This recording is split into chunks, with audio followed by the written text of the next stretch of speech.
자, 오늘은 네 번째 이야기 이슬람입니다. 이슬람은 뭐 우리가 잘 알고 있죠.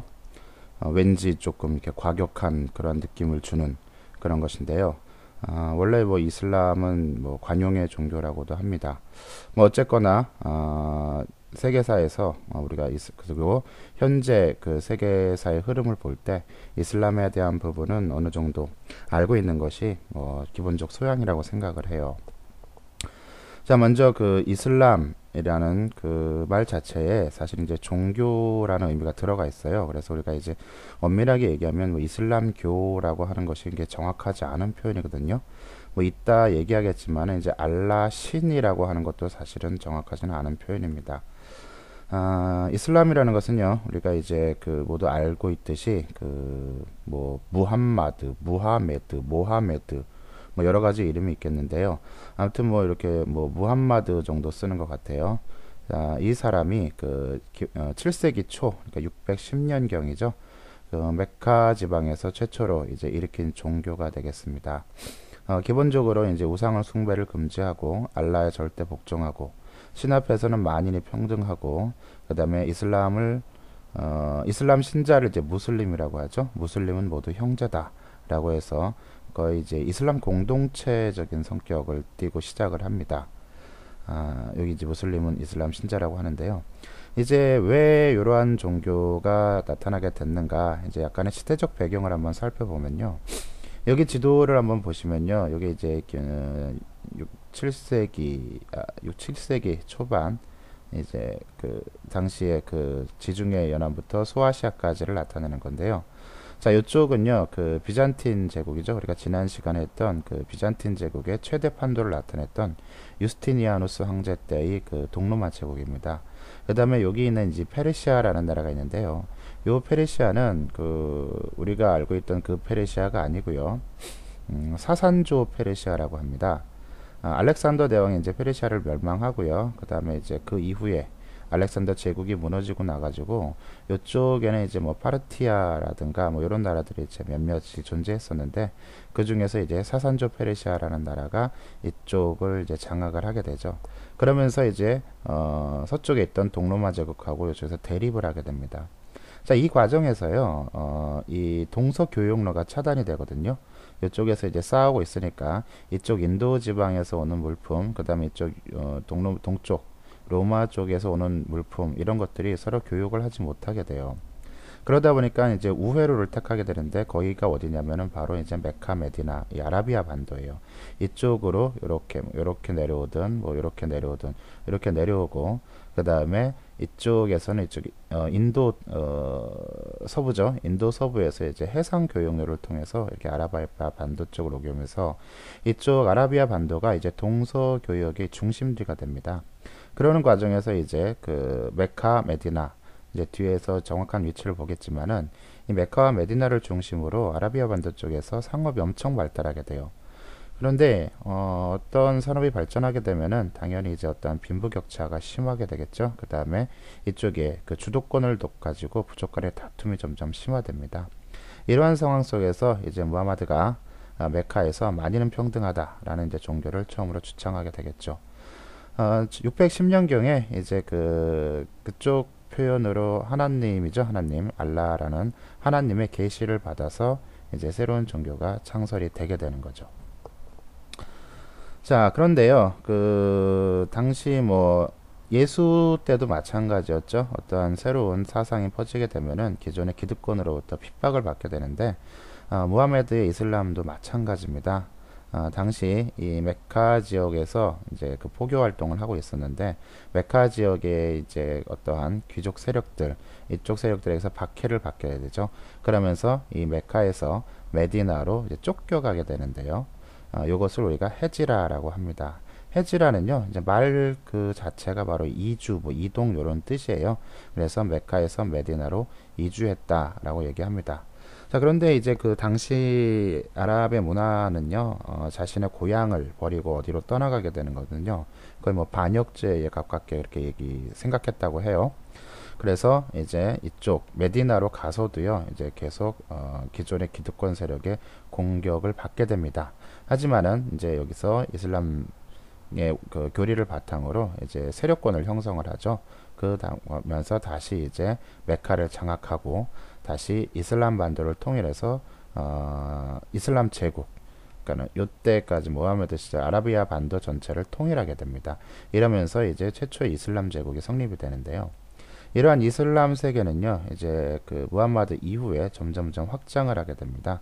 그래서 칼리프라는 것은 이제 무함마드의 후계 통치자들을 얘기해서 뭐 이 정도 성장했다가 결국 이제 그 우마이야 왕조라고 하는 데까지는요, 요 정도 이 초록색 지역까지도 모두 이슬람의 영역, 즉 기존의 북아프리카 지역, 그 다음에 여기가 우리가 특이할 만한 거 스페인 지방이죠. 스페인 지방도 이제 이슬람의 영역에 들어갑니다.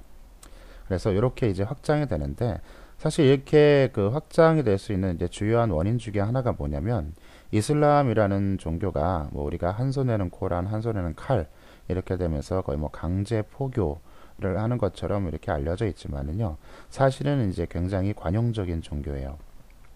어떤 정도였냐면은 정복지에 그 문화와 종교를 그대로 인정을 합니다. 다만 이슬람으로 개종하고 안 하고의 차이는 뭐가 있냐면, 세금을 조금 더 내느냐 안 내느냐. 그러니까 일종의 이제 인두세 비슷한 세금을 매기거든요. 만일 점령 지역에 무슨 뭐 기독교가 살았다라고 해도 그 부분에 대해서는 이제 박해를 하지 않고요. 그러니까 너희는 이슬람으로 개종하면은 우리가 세금을 면제해 주는데, 이슬람으로 개종 안 하면 세금을 내야 된다. 뭐 이런 식이죠. 그러다 보니까 뭐 전혀 기존의 어떠한 그 생활에 크게 문제가 되지 않으니까 오히려 세금 혜택을 받기 위해서 이슬람으로 개종하는 그러한 현상들도 많이 나타나게 됐어요. 이 과정에서 이슬람은 굉장히 이제 세력권을 펼치게 되고요. 그 이후에도요, 이제 통상 유럽에서 나중에 그 이슬람 왕조가 물러나게 되지만은 그 터키죠, 터키. 그 오스만 투르크 제국, 터키의 전신인 오스만 투르크에 이르기까지 거의 20세기 19세기 말에 이르기까지 이쪽에 광대한 영역을 그 이슬람 제국이 통치를 하게 됩니다. 그것이 이제 제국주의 시대와 더불어서 이제 분열되고, 그 과정에서 이제 이슬람 제국이 사라지고 중동 지방을 중심으로 여러 개의 아랍 국가들이 형성이 되죠. 그 과정을 쭉 거쳤습니다. 자, 우리가 알아야 될 것은요, 뭐 이러한 그 이슬람 제국이 어떻게 구체적으로 영토를 어떻게 했고, 이런 부분보다는 이슬람의 어떠한 문화적인 특성, 그 다음에 어떠한 사회적 특성, 이런 것들을 간단하게 살펴보면 충분할 것 같아요. 잠시 이제 요기를 하고 가겠습니다. 십자군 전쟁을 하고 가겠는데요. 어쨌거나 그 서구 유럽하고 이슬람은요, 거의 끊임없이 충돌을 해왔죠. 이때가 이제 그 언제의 지도냐면은 십자군 전쟁이 일어나던 그러한 시기 지도인데, 이슬람 세력의 대가는 이제 그 맹주는 셀주크 투르크입니다. 셀주크 투르크가 이쪽을 장악하고 있고, 유럽 같은 경우는 이제 두 종류죠. 동로마 제국, 비잔틴 제국의 그 그리스 정교죠. 그리스 정교.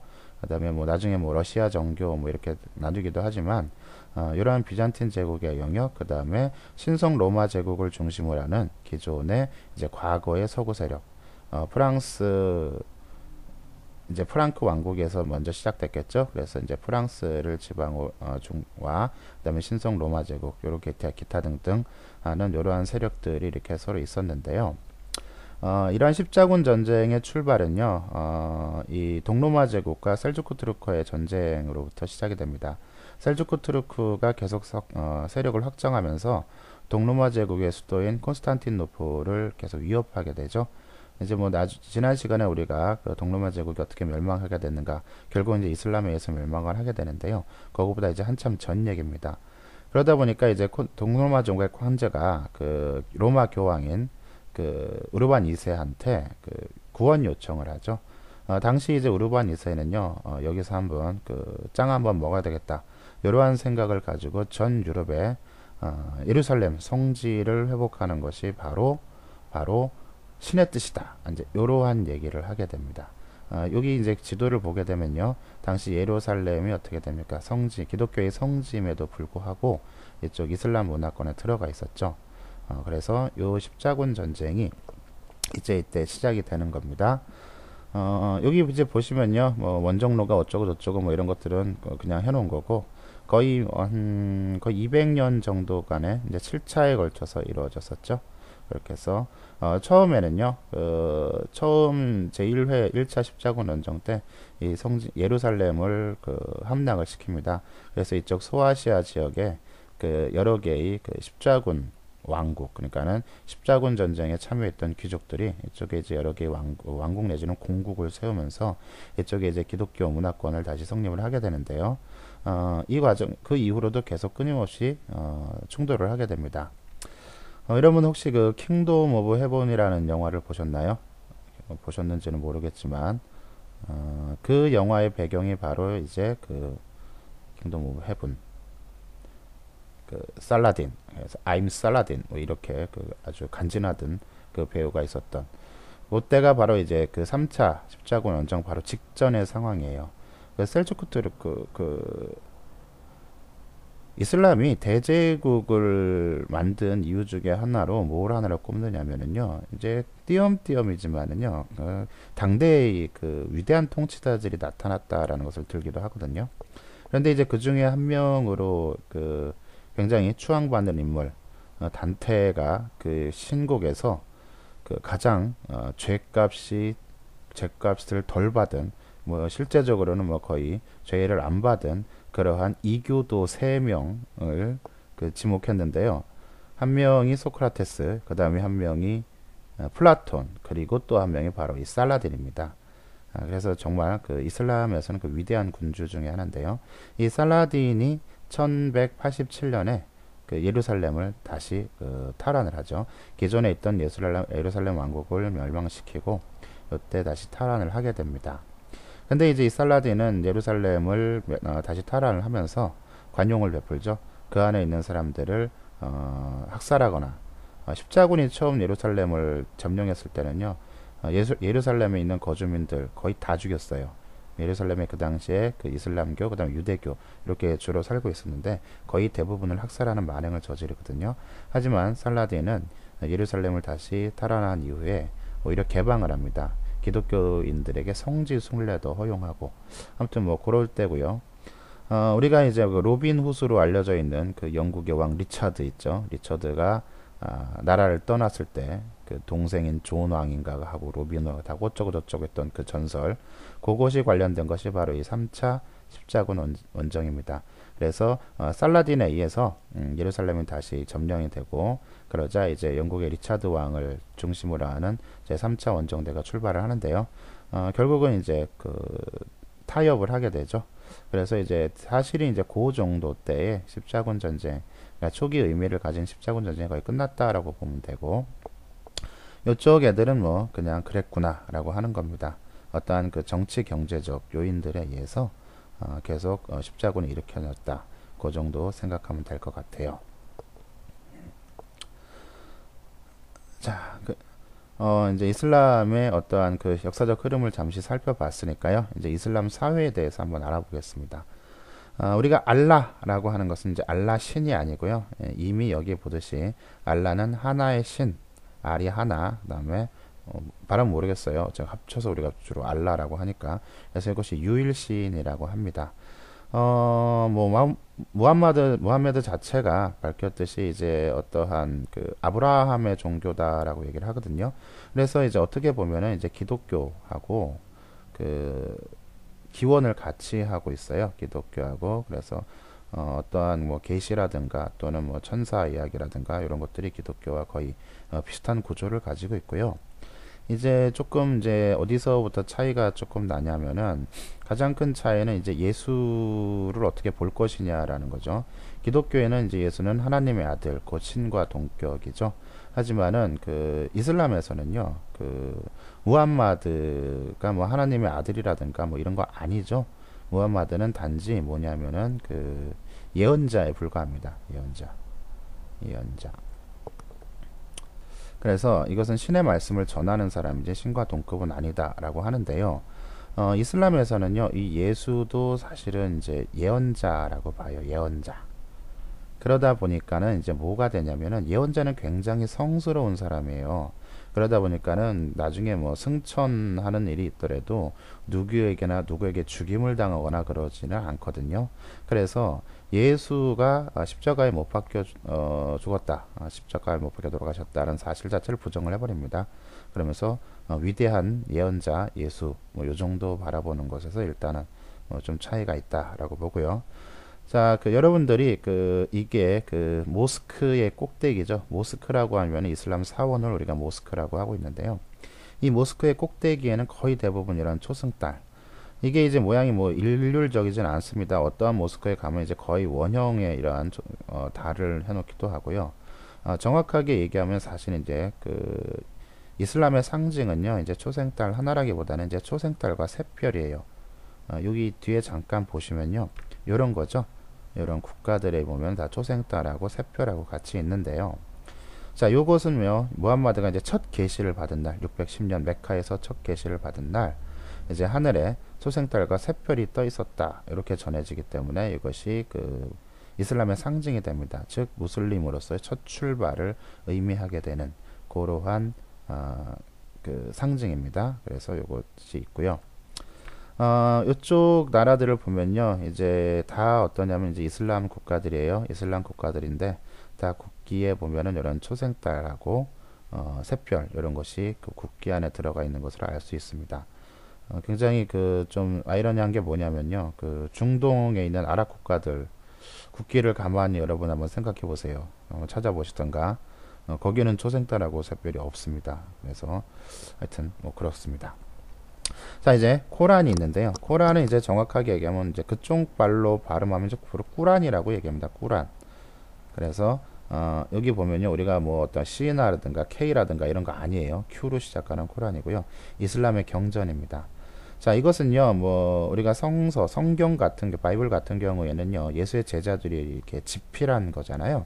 그런데 이것은 누가 이제 집필한 것이 아니고 무함마드에게 내려진 알라의 계시, 이것을 이제 구전으로 계속 연결했거든요. 구전. 여러분, 이제 구전이라는 것이요, 굉장히 정확합니다. 사실은 예전에 음유시인들이라든 이런 유럽에도 있잖아요. 이런 사람들이 전해지는 그런 것들이요, 거의 토시 하나 안 틀리고 수백 년을 이렇게 전달되는, 오히려 이제 인수하는 과정에서 이제 글이 바뀌고 그런 건데요. 아무튼 이런 것들이 이제 계속 구전으로 되다가 이 무함마드 사후에 이제 칼리프들에 의해 가지고 이것이 어떠한 문서의 형태를 띠게 됩니다. 그런데 이쪽에 이제 기본적으로요, 이 꾸란은 번역이라는 것을 좀 좋아하지 않거든요. 왜냐하면 이제 번역하는 과정에서 그런 의미 자체가 퇴색될 수 있다, 아니면 변질될 수 있다라고 하면서 번역을 허용하지 않는 문화가 있습니다. 그러다 보니까 지금 현재의 이슬람의 코란은 무함마드 이후 처음으로 칼리프들에 의해서 만들어졌을 때하고요, 거의 똑같다고 합니다. 자, 이제 라마단이라는 용어가 있는데요. 라마단은요, 우리가 이제 흔히 라마단 자체를 이제 금식이다 이렇게 얘기하는데요. 뭐 그런 의미로 쓰일 수도 있지만요, 이제 정확하게 얘기하면 이슬람 달력의 9월에 해당합니다. 이슬람 달력은요, 이제 태음력을 쓰거든요. 태음력을 쓰다 보니까 1년에 365일이 아니겠지요. 우리나라 음력이랑 똑같다고 비슷하다고 보시면 됩니다. 그래서 음력 달 중에서 이제 9월에 해당하는데요. 요때는 이제 금식을 하게 됩니다. 금식. 이 금식이라는 것은 무슬림이 이제 한 5가지 정도의 계율을 반드시 지켜야 되는데요. 이런 것들이 또 이제 각각의 용어가 있지만은 그런 것들은 좀 모르더라도 상관없고요. 아무튼 이 금식하는 과정인데, 이 금식이 이제 꼴랑 다 굶는 거 아니죠. 이제 한 달 동안 굶으면 사람 죽습니다. 해 떠서부터 해 질 때까지 요때 금식을 하고, 해 지고 나서는 이제 가벼운 음식을 먹고요. 또 부자들은 이때 어떠한 의무가 있죠. 음식을 차려서 가난한 사람들에게 나눠주는 그런 의무도 있습니다. 이슬람이 이제 굉장히 어떻게 보면 이제 엄격한 종교인데요. 오히려 이 라마단 기간 중에 조금 더 풀어주는 경향이 있습니다. 라마단 기간에는 이제 TV에서 밤에 재밌는 것도 많이 해준대요. 그 다음에 뭐 여자들 같은 경우 굉장히 억압된 생활들을 많이 하는데, 여자들에게도 노는 기회가 이상한데, 하여튼 뭐 여자들도 이렇게 뭐 즐길 수 있는 그러한 또 문화가 있다고 합니다. 그래서 요 라마단에 대한 것들은 요 정도. 그래서 뭐 요 정도만 알게 되면 우리가 이슬람과 관련된 어떤 용어들 충분히 이해했을 것이라고 생각을 하고요. 자, 이제 이슬람의 문화를 한번 살펴보겠습니다. 자, 이슬람은요, 그, 무함마드 자체가 이제 배우는 것, 진리에 탐구하는 것을 굉장히 강조를 했습니다. 그래서 어떠한 그, 자연과학이라든가 뭐 기타 등등 굉장히 활발했죠. 특히 수학이라든가 천문학, 이 분야에서는 굉장히 많은 발전을 이뤄냈고요. 그 다음에 이제 동창적 건축, 모스크는 아까도 말했듯이 그, 이슬람 사원을 얘기하는 거고, 그 다음에 아라베스크 무늬인데요. 이 아라베스크라는 의미는 이제 그 아라비아 풍 뭐 이런 뜻입니다. 요 밑에 보면요, 이제 이런 것들이 이제 아라베스크 문인데요. 굉장히 어떤 기하학적 문양들의 반복을 통해서 무언가를 표현하게 되는데, 자, 요것은 그 이슬람의 이제 종교적 특성하고 관련이 있습니다. 아까 이슬람이 그 종교적 특성 중에 이제 우상숭배를 금한다라고 돼 있죠. 그래서 우상숭배를 금하다 보니까는요, 이제 신의 형상으로 무엇인가를 만드는 것 자체를 금지하고 있어요. 쉽게 얘기하면은요, 어떠한 그 사람이 들어가는 것들 또는 뭐 동물도 마찬가지겠죠. 그러한 어떠한 특정의 형상들을 굉장히 싫어합니다. 금지하고 있는 거예요. 그러다 보니 뭔가를 장식을 해야 되겠는데 생각해낸 것이 이러한 기하학적 문양들이 바로 이런 아라베스크 문입니다. 뭐 이런 과정에서 우리가 타일, 아라베스크 타일 같은 경우도 많이 이제 발전을 했고요. 그다음에 이제 우리가 잘 아는 아라비안 나이트, 뭐 천일야화, 요때 요것 같은 경우 다 이런 거고요. 그다음에 이제 동서 문화 교류, 이쪽 이슬람 자체가요, 사실 뭐 이제 그 상업으로부터 발생한 그러한 문화이기 때문에 교육 활동은 활발하고요. 특히 이제 십자군 전쟁이 남긴 그러한 그 성과라기보다는 영향 중에 하나가, 이쪽에 다시 와보면요. 어쨌거나 이제 그 이 콘스탄티노플이요, 이제 십자군 전쟁에 의해 당대 교육의 중심지가 됩니다. 그래서 실질적으로 예전에는 이제 이 전쟁이 끝나고 이후 나서 동서양의 교류가 오히려 더 활발해지는, 이쪽에 이 사람들이 가져갔던 거, 그 다음에 이 사람들이 가져온 거, 이런 것들이 만나서 동서 문화의 교류가 나타나는 그러한 현상들이 발생하게 되죠. 그 다음에 뭐 중국, 이것도 마찬가지죠. 교육의 결과죠. 아라비아 상인들이 그 코리아까지 갔다고 하잖아요. 한국에서는 이제 대식국 상인이라고 했던 바로 그 아라비아 상인들입니다. 중국의 제지라든가 나침반들 이런 것들을요, 유럽에 전파하게 되죠. 그러면서 근대 과학과 문화 발달에 이바지하고 지리상의 발견에 큰 영향을 주게 됩니다. 자, 또 살펴볼 게 뭐냐, 특이한 게 이제 커피하고 벨리 댄스가 있는데요. 이제 커피는 다 알다시피 그 이디오피아의 그 목동이 처음 발견했다라는 전설 속의 그런 음료죠. 당시 유럽에서는요, 이 커피를 그 악마의 음료라고 굉장히 터부시했었어요. 그런데 이것이 그 아라비아 이 이슬람의 그 교육과 함께 전 유럽으로 퍼져나가면서 유럽을 사로잡았고요. 이제 벨리 댄스 뭔지 아시죠? 이 벨리 댄스는 이제 사실은 그 술탄의 하렘에서 그 여자들이 추던 춤인데요. 그 다산을 기원하는 춤입니다. 다산을 기원하는 춤인데, 이것이 이제 유럽으로 넘어가서 이제 뭐가 되냐면은 플라멩고가 됩니다. 플라멩고는 스웨덴 왜 나오지? 플라멩고는 이제 스페인 쪽의 춤이죠. 아까 지도에서 보셨다시피 그 스페인이라는 나라는요, 굉장히 오랫동안 그 이슬람의 지배를 받던 나라가 됩니다. 그래서 이런 것들도 현재 유럽에 남아있는 그 대표적인 이슬람 문화의 유산이라고 할 수 있겠어요. 아람브라 궁전인데요. 아람브라 궁전은 이제 스페인 남부 이제 그라나다 지방이라는 곳이에요. 저희 아까 지도에 잠깐 있는지 모르겠는데, 이쪽이죠. 스페인 남부 이쪽 지방 남쪽에도 여전히 그 이슬람 세력권인데요. 여기는 뭐 셀주크 투르크의 지배가 아니고 여기에 독자적인 이제 그라나다라는 이슬람 국가가 있었습니다. 그 국가가 여전히 어떻게 돼요? 지명으로 남아 있는 거죠. 그라나다 지방에 있는 이슬람 그 국가의 그 유산입니다. 그래서 스페인에 있는 거지만요, 이슬람의 그 색채가 아주 강하게 남아 있죠. 그 타레가의 기타 연주곡 아람브라 궁의 추억으로도 또 잘 알려져 있고요. 그래서 여기도 보시면요, 여기도 마찬가지로 이제 아라베스크 무늬 이런 것들이 잘 드러나 있죠. 자, 1492년 요때는요 그 두 가지가 일어납니다. 사실은 유럽에서 마지막 이슬람 왕국인 그라나다가 멸망을 하게 되죠. 이제 스페인에 그 이사벨라 여왕이라는 사람이 있어요. 이사벨라 여왕. 이 이사벨라 여왕이 그 스페인의 두 왕조 카스티아하고 아라곤하고 이 두 왕조를 이제 공동 통치하게 됩니다. 남편이랑 결혼해 그 남편이 아라곤 왕인가? 그래서 결혼을 하면서 두 나라가 거의 이제 합쳐지고요. 어, 이 이사벨라 여왕이요, 이제 유럽에서 이슬람을 몰아내겠다. 그래서 그라나다를 공격해서 1492년에 그라나다를 멸망시킵니다. 이와 거의 동시에 일어난 게 이제 크리스토퍼 콜럼버스의 신대륙 발견이죠.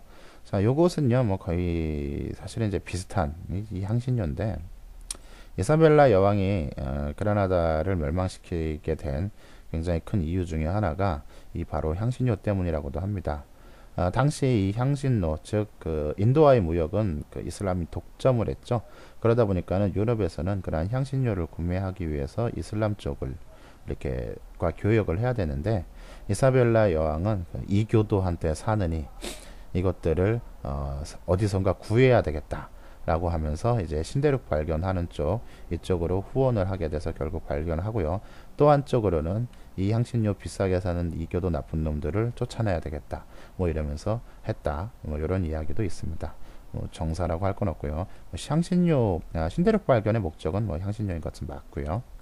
자, 그래서 우리가 1492년에 이런 일이 있었다 정도 기억을 하면 좋을 것 같아요. 마지막으로 바라볼 게 이제 현대 이슬람인데요. 여기서 이제 녹색, 초록색이 바로 어떻게 되냐면 지구상에 그러니까 아직은 이제 저쪽 그 아메리카 대륙에는 이슬람이 가 있지 않고요. 아메리카 대륙을 제외한 거의 뭐 전 세계 사실 이제 아메리카 대륙 여기서 말하는 것은요 그 이슬람 국가를 얘기하는 겁니다. 이슬람 신자가 아니라는 게 아니고 없다는 게 아니고 이슬람 신자는 무슬림은요 거의 전 세계에 펼쳐 있죠. 우리나라도 마찬가지고요. 뭐 여기도 보면 이제 꽤 많은 중국에만 해도 꽤 많은 이슬람들이 있고요. 현재 뭐 지구 인구 중에서 약 뭐 한 16억 명 정도가 그 무슬림이라고 하고요. 특히 이제 이 유럽에서 무슬림 증가 추세가 굉장히 늘어나고 있습니다. 그래서 기독교, 불교와 달리 유일하게 현대에도 계속 성장하고 있는 그러한 종교입니다. 그래서 앞으로 우리가 이런 이슬람에 대한 공부를 좀 많이 해야 될 필요가 있을 것 같아요. 수니파하고 시아파라는 것은 여러분 많이 들어봤을 텐데요. 수니파가 이제 다수파예요. 그 다음에 이제 시아파가 소수파인데, 여기 그 시아파는요, 그 지금의 이제 이란, 이라크 거의 요 중심으로 되어 있고요. 나머지들은 이제 거의 그 대부분 그 수니파입니다. 수니파는 이제 다수파이고도요, 하고, 요것은 왜 이제 수니하고 시아하고 어떻게 나눠졌냐면요. 마호메트가 죽으면서 이제 후세를 남기지 않았어요. 이제 후계자 지명을 안 했죠. 항상 후계자 지명을 안 하면 이제 문제가 생기는데, 이 후계자 지명을 안 하다 보니까는요, 어떻게 했냐면은, 그 이슬람 공동체에서 이 칼리프라고 하는 어떠한 그 합법적 후계자로 인정을 하는 사람을 선출을 하게 됩니다. 지명을 하게 되는 거죠. 그래서 이슬람 공동체는 이러한 칼리프, 그러면서 이제 칼리프들, 정통 칼리프들이 인증을 받는 거죠. 그 이후에 통치를 하게 되는데, 시아파는 이 칼리프를 부정해요. 칼리프는 부정하고, 이제 칼리프 중에서 이제 4대 칼리프가 있는데, 여기 이제 그 무하메드, 마호메트, 요 사위예요, 사위. 암살당해서 죽긴 했는데, 이 사람이 암살을 당하고 나서부터 어떻게 하냐면요, 이 알리만을 유일한 후계자로 인정을 합니다. 그러면서 마호메트 자손만이 후계자가 될 수 있다는 이유로 하면서 기존에 이제 그 수니파하고 이제 다른 입장을 걷게 됩니다. 그래서 어쨌거나 이제 소수파고요. 또 하나 이제 특징이라고 할 거는 뭐하지만은 이제 인도네시아인데요. 인도네시아가 그 무슬림 신자 수로 봐서는 이제 세계 최대의 그 이슬람 국가입니다. 여러분들이 미처 예상을 하지 못하셨겠지만요. 1억이 훨씬 넘죠. 인도네시아 인구가 1억이 훨씬 넘는데 그중에 90% 이상이 바로 이슬람 무슬림입니다. 그래서 가장 세계 최대의 그 무슬림 국가다라는 것도 여러분들이 한번 알아주시면 좋겠고요. 즉 인도가 무슬림 국가라는 뜻은 아니고 인도에도 이제 무슬림들이 꽤 많이 있다라는 부분이고 파키스탄 같은 나라는 이제 무슬림 국가죠. 그래서 이렇게 거의 그 전 세계의 거의 대부분이 바로 무슬림의 그 영향권 안에 있다. 그 다음에 신자도 계속 증가하고 있다라는 부분을 기억하면 될 것 같아요. 이 정도 해서 우리가 이슬람에 대해서 간단히 살펴봤고요. 한 가지 정도만 아까 빼먹은 건데 뭐냐면은